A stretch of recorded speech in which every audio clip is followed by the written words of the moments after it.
These aren't the stories your mother told you. No, these are the other stories.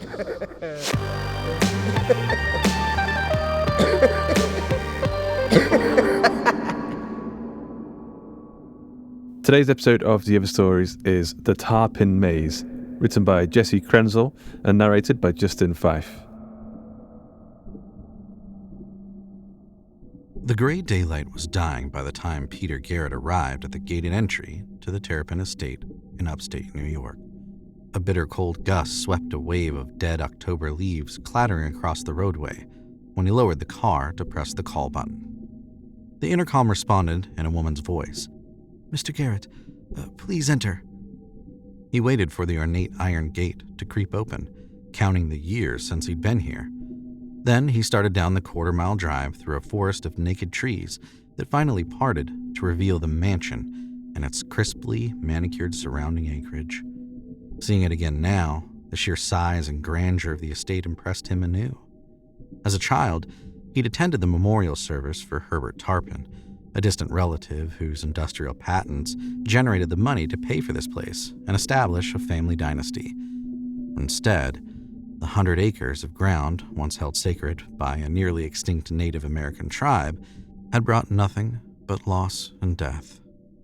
Approaching the home, he was surprised to see that the infamous Tarpin Maze was still intact across the driveway from the main house. He'd assumed old Herbert had scraped the ground clean of the hedgerow complex after what happened there. Maybe Herbert imagined that the ghosts of his dead children still wandered there in the passages of the Green Labyrinth. Tonight, the maze appeared just as Peter remembered it, except for an encompassing steel security fence and gate. Peter parked in the empty, circular driveway, and Miss Profant met Peter at the door. He'd never met Alton Tarpin's matronly caregiver, but she appeared much as he'd expected, though a bit more worn and wary. "Oh, thank you for coming on such short notice, Mr. Garrett. I didn't know who else to call. And my flight leaves in 3 hours. I just didn't know." "It's fine," he said. "I'm sorry about your daughter's accident. I hope she's doing better." She dabbed her eyes. "She's still in surgery, and, well, I'll hold things together here until your service can send a replacement in the morning." She touched his hand. "You're an angel of mercy. I've written down the schedule for Alton's medication. Here's the key to the medication cabinet in the kitchen. You mustn't forget the 9 o'clock dosage. His anxiety really lights up around that time, and tonight could be extra bad with that horrid anniversary." "Of course," said Peter, knowing exactly what she referred to. 7 years to the day since a wolf had found its way into the estate and attacked Herbert Tarpin's 3 children out in the maze. The beast killed Alton's older siblings, Carl and Sybil, before the gardener outside the maze began firing shotgun blasts into the air to scare the attacker off. The gardener found the mutilated bodies of Carl and Sybil in the center of the maze, and Alton cowering nearby, his shredded clothing soaked with his siblings' blood. Alton was physically unharmed, but the massacre in the maze marked the beginning of Alton's psychiatric care and suicide attempts, at least 3 that Peter knew of. When his father died in a private plane crash, Alton's care fell to a court-appointed guardian and a long series of caregivers like Mrs. Profant, until tonight. A car horn sounded outside in the driveway, prompting Mrs. Profant to gather up her things. "That'll be my husband." "Don't worry, I'll take good care of Alton," said Peter, escorting her to the door. He watched the taillights of the Profant car disappear into the woods and paused for a moment to consider his incredible stroke of luck. Then he put his plan into motion. The medicine cabinet had all the sedatives he needed and keys to all locks on the property, including one labeled Maze. Still new to the Alton Tarpin assignment, Mrs. Profant had been unable to reach his guardian who was traveling in China. She'd assumed that a family member like Peter would be the preferred backup caregiver for Alton until her service could send a replacement. What she didn't know was that the deaths of their father and Alton's siblings, the only person standing between Peter and the Tarpin fortune, was now the delusional and suicidal Alton himself. Peter found Alton reading in his ground floor bedroom at the back of the house. He was lying on a couch and wearing a pretentious blue velvet smoking jacket, as if mimicking lounging royalty. A frail kid. He looked far younger than his 16 years, with a bad complexion and dark eyes that looked too big for his face as they peeked out from beneath a mop of unkempt black hair. At a loss for how to approach a half-crazy teenaged stranger, Peter tried a bright introduction. "Hey, Alton, remember me? It's Peter, your cousin." The boy ignored him and turned his attention back to the book. "I have your evening pills?" He held out a glass of water and a paper cup containing extra sedatives. Alton inspected the contents of the cup. "That's not the right mix of pills." "The doctor called and had me make a change." "When?" "Today." "Why would he call you instead of Mrs. Profit?" Peter shrugged. "I don't know. But if you don't want the meds, that's up to you." He saw fear flash in Alton's face. "No, I need the pills. The right pills. I'm just doing what I was told, Alton. It's these or nothing." The kid stared off for a moment, then poured the pills from the cup into his mouth and gulped the water. That done, Peter leaned back against the door jamb to wait for the extra sedative to do its work. "I was surprised to see the maze is still here. Do you spend much time out there?" Alton frowned, shaking his head. "What do you think?" "Well, I saw a security fence around it now. I suppose that's to keep the wolves out." Alton groaned. "One of the doctors said the fence might help with my nightmares." "Oh, so how's that working for you?" "Why are you here, Peter? I barely remember you. Miss Profit could have called anybody. The gardener, the driver, the housekeeper. Why you?" "They don't work at night, and we're family, pretty much the last of the family." "My garden warned me about you." Alton yawned. The dissolved pills were acting fast. Peter grinned. "What did he say?" "He said that you pester him for money. He calls you a selfish nuisance." "Well, family isn't always perfect. I remember your brother and sister. They used to tease you, didn't they? They were cruel to you." "You didn't know them, Peter. You didn't know any of us." "And yet, I'm family. So I'm glad Mrs. Profit called. How are you feeling?" "Why are you pretending to care? You never did anything with my family besides beg for money. My parents didn't want you or your father around me." "Well, they're gone now, Alton, so it's just you and me," he smiled. "I find that very creepy, Peter." He yawned again. "Well, as long as we're speaking in unvarnished truths, I always wondered how you survived that night when your brother and sister were torn apart like dirty rags. That's what's made you crazy, right? With crazy stories about the pool and the maze, being cursed with a monster. Nice touch, by the way, but I still wonder how a little worm like you survived while that bear or wolf or whatever tore Carl and Sybil to pieces." You come here pretending to be some part of the Tarpin family, but you're just a bottom-feeding leech, Peter. Babysitting me is the closest you'll ever get to the Tarpin money." He was slurring his words now, a good sign. "I'll see to that when... Are you fading out on me, Alton? That's okay, don't fight it." Alton's eyelids closed, and he melted back into the couch. Peter used the next 10 minutes to turn off security cameras and unlock the gate to the maze.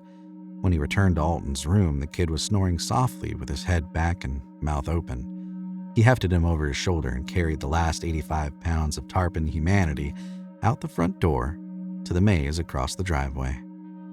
The night was lit by a full moon, and the maze by frequent amber landscape lights along the maze passages.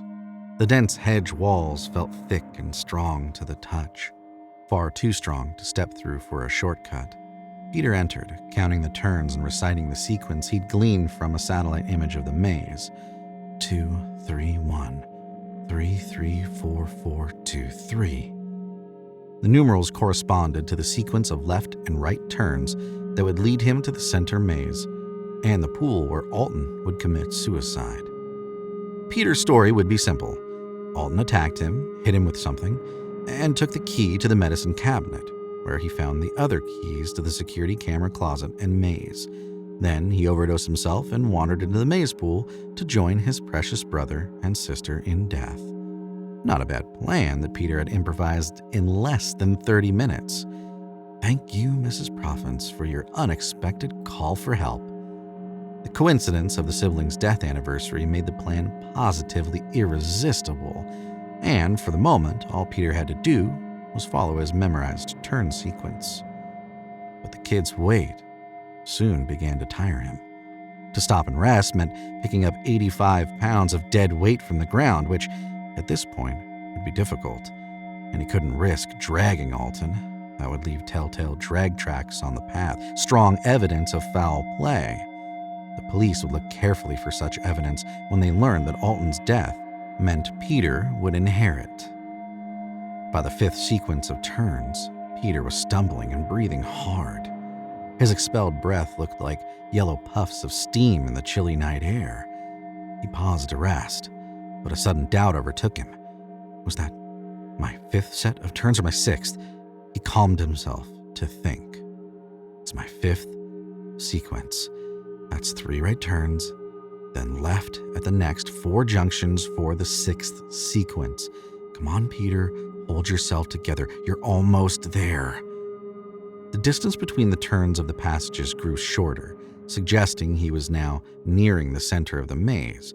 He picked up his pace and 2 minutes later arrived staggering and struggling for breath at the pool in the maze center. The pool was as he'd seen in the photos, round, 20 feet across, and surrounded by 4 stone garden benches. He laid Alton on a bench and sat on the other to rest and think through the remaining tasks. He would place the medicine cabinet, maze, and security camera closet keys in Alton's pocket before dropping him into the pool. Then he'd turn to the house and strike his own head as evidence of Alton's attack. He'd be very careful about fingerprints. When he was ready, Peter went to Alton and stuffed the 3 keys into his jacket pocket. The kid was mumbling delirious nonsense. Suddenly, he opened his huge eyes and appeared alert and focused. Peter froze. Waking from such a drug overdose seemed impossible. The boy's head rolled from side to side, those panicked eyes looking around, realizing where he was. "No! No!"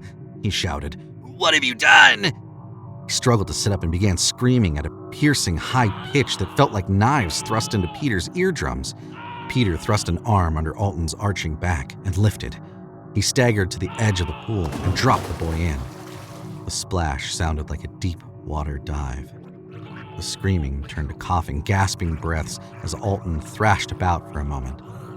Then he sank into the darkness, and all was quiet. Peter took a deep breath and savored the silence. He tried to focus again on his plan. The struggle and the screaming had rattled him. He went through his mental checklist until he felt certain that all the details in the maze were done. At his feet, the surface of the pool was still churning a little from Alton's struggle in the darkness below. Little waves lapped at the edge. And Peter realized the kid was a fighter after all. He had started back through the maze feeling drained by Alton's struggle, but once among the hedgerows again, he soon became disoriented. Reversing the memorized sequence of turns proved to be difficult in his exhausted state, and the night was growing colder with each passing minute. He tried to retrace his steps to the pool to start again, but the pool eluded him as well. In fact, he sensed he was traveling away from the maze center instead of towards it. He finally stopped, closed his eyes, and took 3 deep breaths to compose himself. In the utter silence of the maze and surrounding countryside, he heard a low grunt, as if a neighbor's livestock had found its way into the estate. He pressed on, accompanied only by the sounds of his labored breathing and his soft footfalls. Then he heard the animal grunt again. It sounded closer now, as if it might be grazing right next to the maze, separated from Peter by only a few feet. He hurried to turn in the passage and saw that he was nowhere near the edge of the maze. Confused and disoriented, he walked faster now and thought he heard the footfalls of an unseen beast off to his left. The first real chill of fear squeezed Peter's gut when he realized that the sounds were coming not from near the maze, but within it. Had he closed the gate when he entered? He didn't think so, not while he carried Alton. Peter hurried down another passage, but this time he paused at the turn to peek around the hedgerow. Nothing there. Then he jogged to the next junction and stopped again. He heard heavy breathing in the passage next to his. Summoning his courage, he reached into the hedgerow, parted the leaves for a tiny tunnel view. Something there passed by, moving fast to the left. Peter bolted right, taking random turns at the junctions, completely lost now. Behind him, heavy feet pounded the ground like horse hooves, back and forth along unseen passages. He rounded a corner and stumbled into the small clearing of the maze center. Stepping up onto one of the benches, he saw the roof line and chimneys of the main house, and it gave him hope. Oriented now, he was about to start again when a hunched, dark figure emerged from the maze into the clearing. It walked on its hind legs, but it was more beast than man, with long gorilla-like arms and a face covered with hair. Transfixed by the impossible visage, Peter finally recognized the remaining shreds of the stupid blue smoking jacket clinging to the beast's shoulders. Then Peter spoke the only words that came to his mind. "Hey, Alton, remember me? Peter, your cousin."